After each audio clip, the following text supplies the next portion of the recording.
Good morning, good afternoon, good evening, folks. Michael Zuber, one rental at a time, back with our newest expert, Beth Traverso. Something like Traverso, very good. Yeah, Traverso. Now I get that right Traverso. the next time. We'll just I call do you like Beth from now Traverse. on. Yeah, Beth T. That works. There Yeah. you go. Good So morning.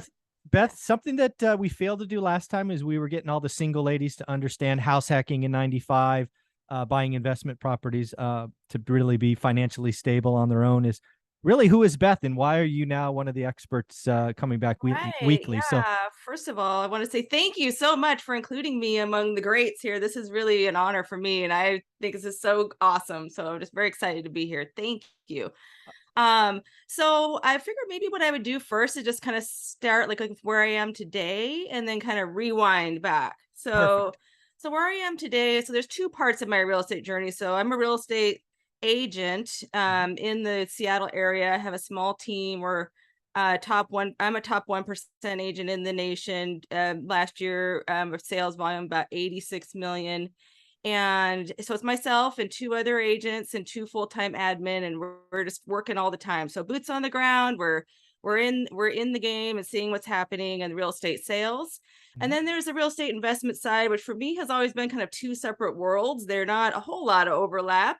Mhm. There's some, but the real estate investing is really where a lot of my passion lies, and it honestly doesn't feel like work. It's just it's something fun that I'm just always doing. My brain is always going, working on the next deal, thinking about what's coming up next and what we can do, and looking for opportunities, and it's fun.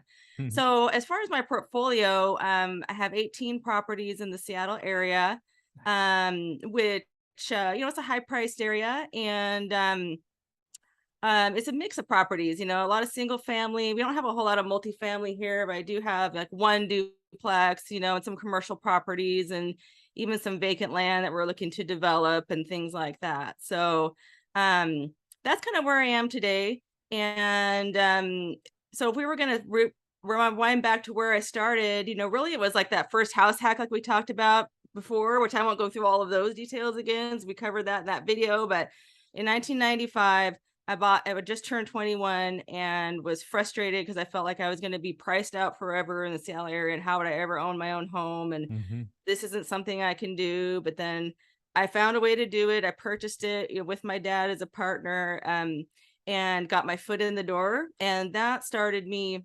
um, thinking about. I was also kind of aimless at that time. We talked about I was like working for $15 an hour as a banquet waiter, which was kind of cool in a way. I met a lot of great people there, but I'm not saying anything bad about banquet waiters, but it's hard to buy a house when you're working for tips, Yeah. so but I did find a way to do it in 1995. And one thing I will say that has been kind of cool for me is I never got into the corporate rat race, so I never had to try to extract myself out of it. Mhm. I just basically jumped all into real estate at, both feet, burned the boats. I never went to college. I didn't have any other skills to to make money with. So basically, after I bought my first house, I kind of caught the real estate bug, and I didn't get my license yet, but I was uh searching for friends, helping them find houses. It's kind of the thrill of the hunt was a lot of fun, and I was thinking,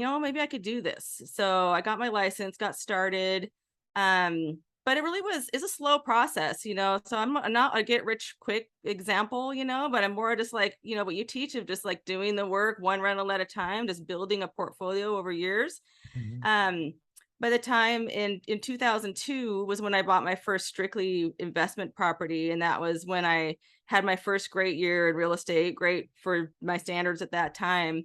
And my business partner at that time had told me he was investing in rentals, and so thankfully I had somebody to look to as sort of a mentor, which hard to find in 2002. We didn't have, I don't know, was YouTube around in 2002? I don't know if it was. I doubt it. I doubt I if it didn't know was, it about was it. If small. it was Yeah. around, I didn't know about it. There was barely, the internet was barely a thing back Yeah. then. So you just kind of had to get to know people organically. So thankfully I got to know one of those people.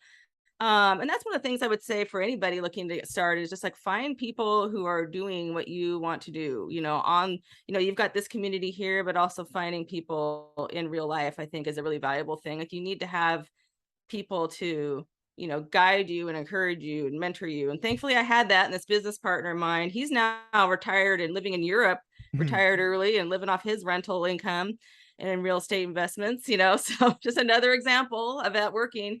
So I got this first house in 2002 and, made every mistake that could have possibly been made, but I'm so glad I did it. It's like the best mistakes I ever made was buying that house. I learned everything.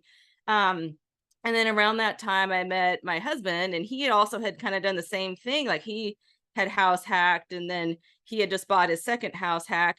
And that's another thing I want to say for people who are looking to get started, people who don't have endless amounts of funds, is if you can house hack multiple, you can kind of daisy chain these house hacks, is a great way to get started. And almost every investor I know who didn't come from a lot of money, that's how they did it. It's like you buy one house for a minimum down, you can do that, get other people to pay your overhead, and then buy the next one owner occupied. You can keep doing that. So and you keep the first one as a rental.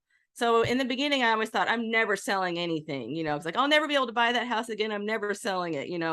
Things change. I've learned you find better opportunities later, and you move things around. So I figure it's still okay to sell if you're just like reallocating your assets.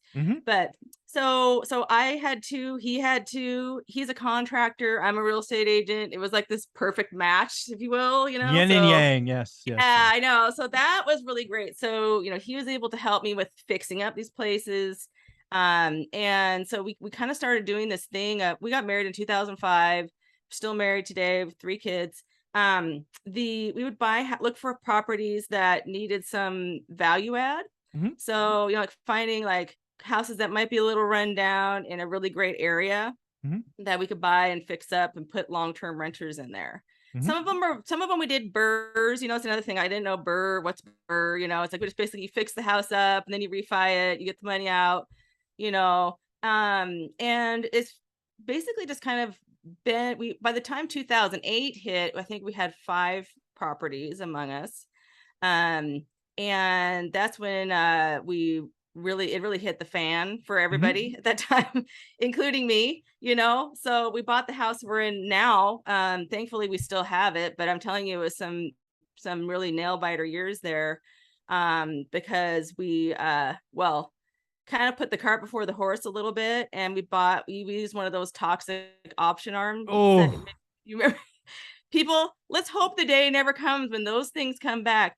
And it's not like I was stupid. I knew they were dangerous, but I figured like, we're going to sell this, or we'll sell that, or we're going to do this. We had all these plans that I was going to sell these other assets to refi it. Cause the option arms are always like, you just refi it later, and the mortgage broker I was working with at the time, I'm like, hey, can we afford this house? And he's like, whatever you want, you tell me. That's how it was. Really far different back then than it is now. It's not even the same world from lending. I agree. So, those neg-am loans were terrible.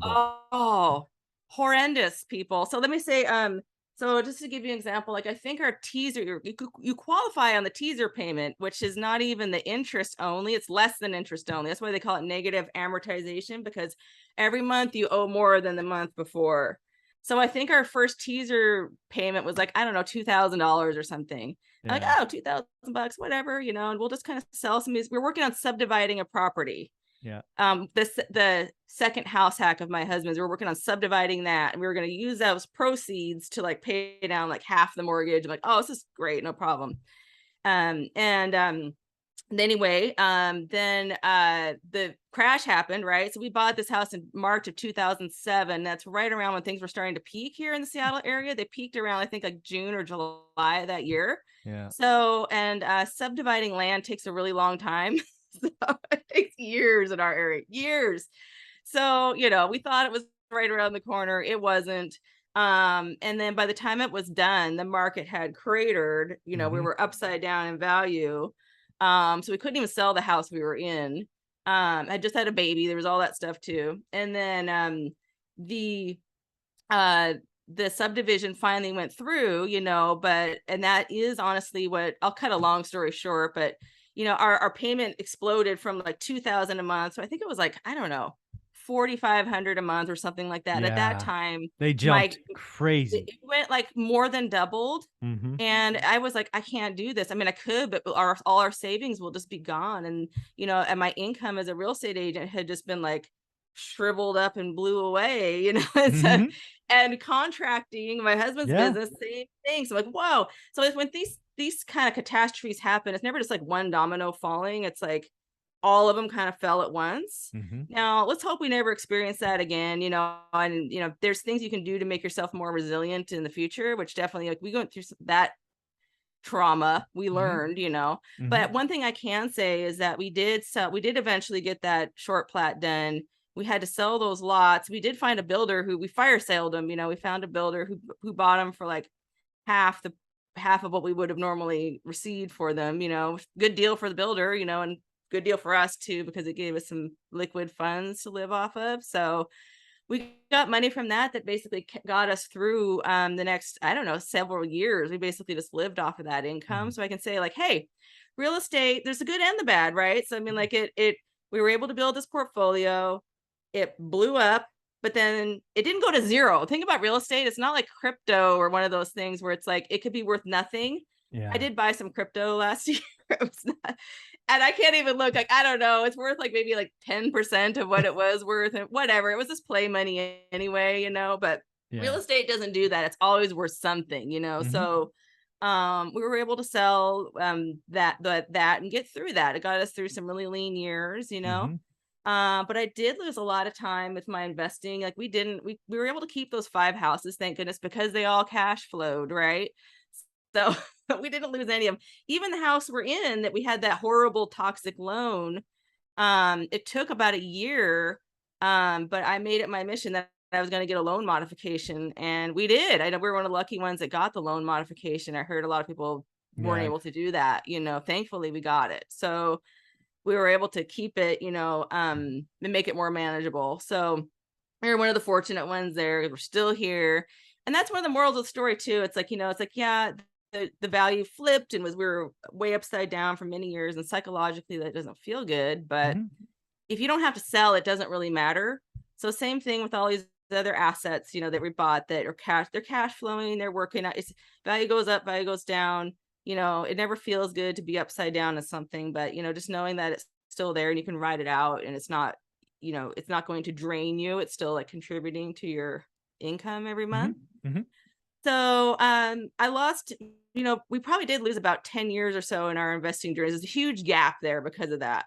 Mm-hmm. And I didn't know at that time about like seller financing, or like people didn't have like the equity they have today too, but some people did, and like I now have a better network and better skills and just know more to know like, hey, just because you no longer qualify for a conventional loan, because I'm a self-employed person, and back then I didn't have the tax returns to back it up, and that's true of a lot of self-employed people. That's Mm-hmm. why a lot of people like get stuck in their W-2s because like, oh, I can't qualify without the W-2.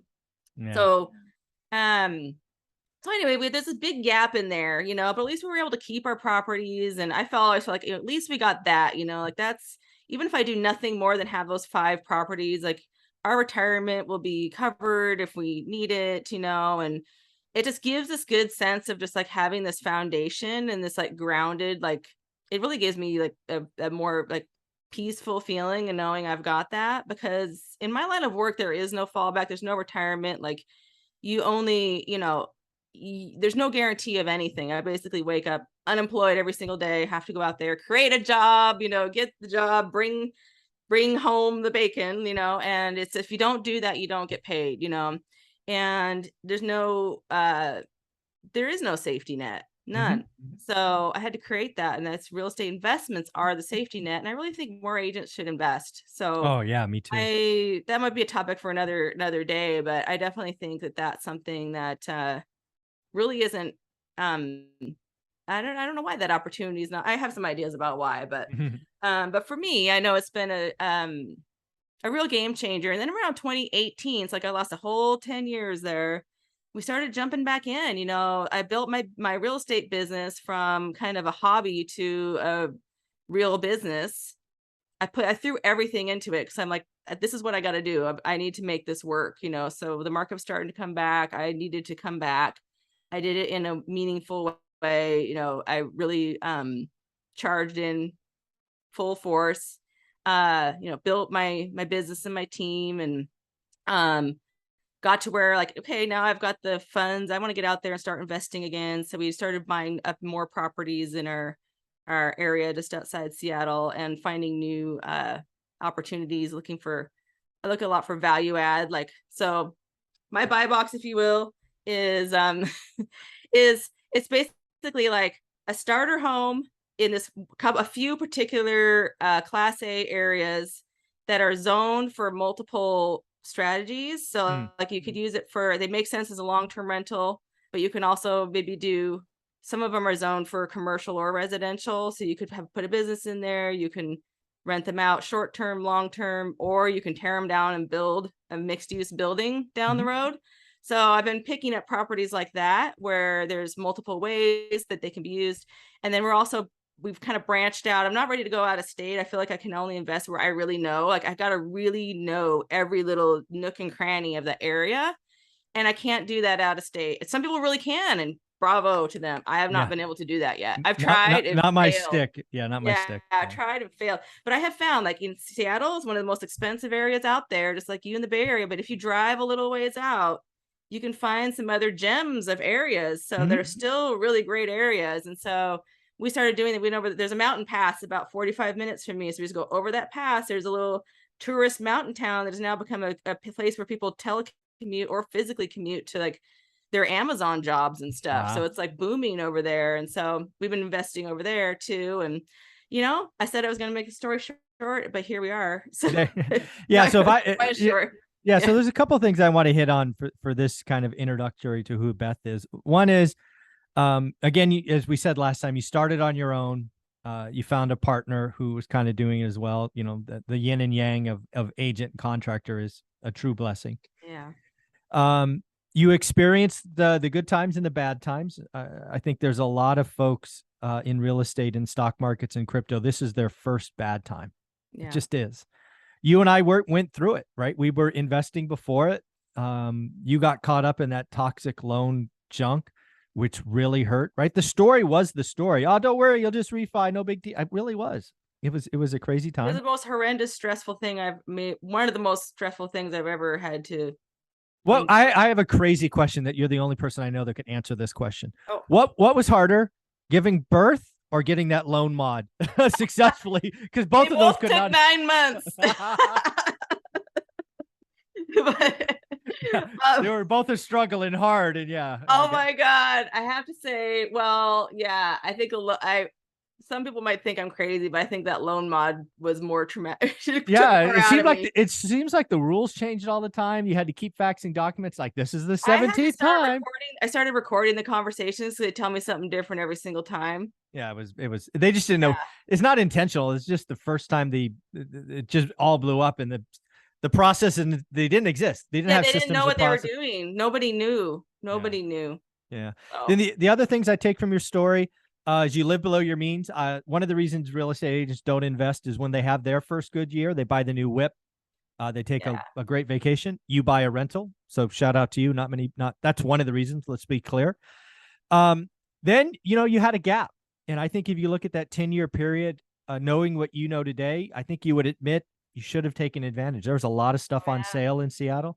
Boy, I missed so many opportunities. So many. Yeah. But you won't miss it next time. Nope. I'm an example of like, hey, I missed it, but like it still worked out great. Yeah. So 18 units today. That's not bad. I mean, that's better than most. I think Dion got to 16 and he's done, right? So again, 18 is plenty for me it's 18 properties. It's a little more units, but yeah. True. So I don't really count the unit doors, but yeah. So it's not like it's not a get rich quick, but and it just goes to show you don't have to be doing 20 units a year or whatever. Like, it's really just like pick one house and then make your plan for the next house and just one at a time going. One rental at a time going. And then the last thing to kind of close up this introduction to Beth that I would be remiss if we didn't talk about is you recycled capital, which is something that was really important in Olivia and I's journey probably via cash out refis. I don't know, but you certainly have done some 1031s to kind of turbocharge going forward. So let's close on that topic. Yeah, so that second my husband's second house hack, the one that we split the two lots off, and we Mhm. lived off of that for 2 years. So we already were there was like 20,000 into that deal, and we took 200 out when we sold those lots. So already, infinite return on that. Mhm. And then we 1031 that just last year into something that's gonna end up ultimately bringing in millions because it has developable lots plus a Burr house and all these other, and we were able to get like 6 properties out of that one uh Burr. So it's Mm. basically or no, the one house, that house hack. Yeah. So it's just the way it snowballs and leverages. I'm like, well, what's your cash on cash return? Like, our original cash in that was gone, Yeah. was already covered like so long ago. I'm not even Yeah. counting rent or tax Yeah. savings or any of that stuff. So it's just the longer you do it, the more you can build up that, Mhm. build Yeah. that momentum. The first 3 to 5 years are slow. They were slow for me. They were slow for Beth. They were slow for, Dion. They're slow for everyone. But Yeah. as you're getting in the game and your debt structure is right, so they cash flow forever. The reason you held those 5 through the crash is they cash flowed. It didn't matter that they were worth 50% of the loan. It didn't matter. They cash flowed and they came back.